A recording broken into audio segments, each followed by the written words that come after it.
En el vídeo d'avui parlarem d'aquest petit joc, de la famosa saga ja coneguda, Sherlock. En aquest cas, per això, parlarem del Sherlock Junior, el cas de la suricata Suriguri, que ha desaparegut misteriosament del zoològic. No sabem qui ho ha fet, ni com, ni per què. Així doncs, la nostra tasca com a investigadors haurem de resoldre aquest cas i veure el perquè de tot plegat. La saga Sherlock és un joc cooperatiu, de cartes principalment, i en aquest cas està fet per Eugeni Castaño amb la col·laboració de Josep Izquierdo, Martí Lucas i la il·lustració de l'Amèlia Sales.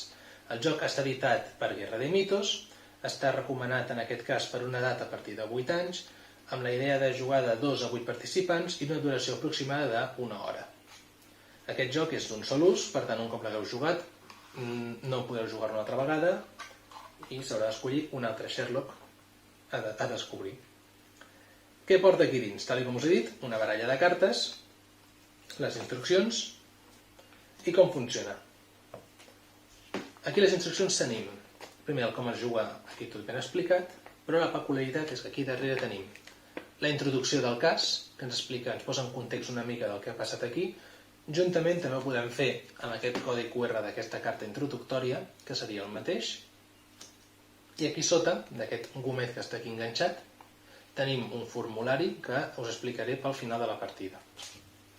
Quina és la mecànica del joc? El joc es jugarà per torns i tindrem una zona de pistes comuna i una zona de cartes descartades. Inicialment posarem la carta número 1, tenen aquí baix la numeració, la posem al centre de la taula, a la zona de comunes. Totes les cartes que tinguin, en aquest cas s'aprecia aquí, un clip amb aquest paperet, és informació que això es pot llegir, es pot posar en comú. Per què dic això? Perquè les cartes es barrejaran, se'n repartiran 3 a cada participant, i del que té la mà no pot revelar cap informació excepte el que surti en aquest clip que he dit aquí, o informació que estigui subratllada en cartes que tinguin text. I quina és la mecànica del joc?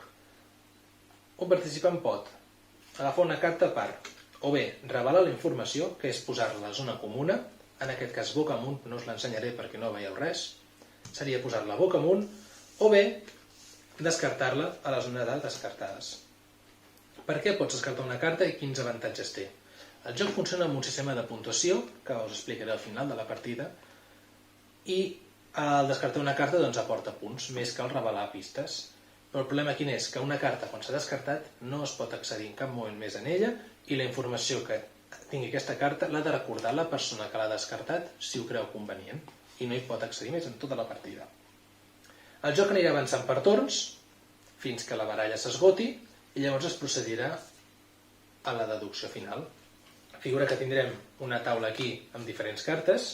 N'hi hauria d'haver almenys 10 per acabar la partida, és la norma que es posa. I com funciona? Els jugadors tenen una estona per debatre i discutir què ha pogut passar i resoldre el cas. Un cop considerin que la seva hipòtesi i la seva teoria és correcta, el que han de fer és agafar el full d'instruccions i desplegar aquest gomet, perquè tenen aquí un formulari, que és això d'aquí, que el que dirà si és una mena de test, de respostes A, B, C, D, i haurem d'escollir la solució que més creguin convenient en cada cas. Aquestes solucions després passarem a l'altra banda, a darrere del llibret, i tindrem aquí l'explicació de tot el cas i un barem de puntuació final.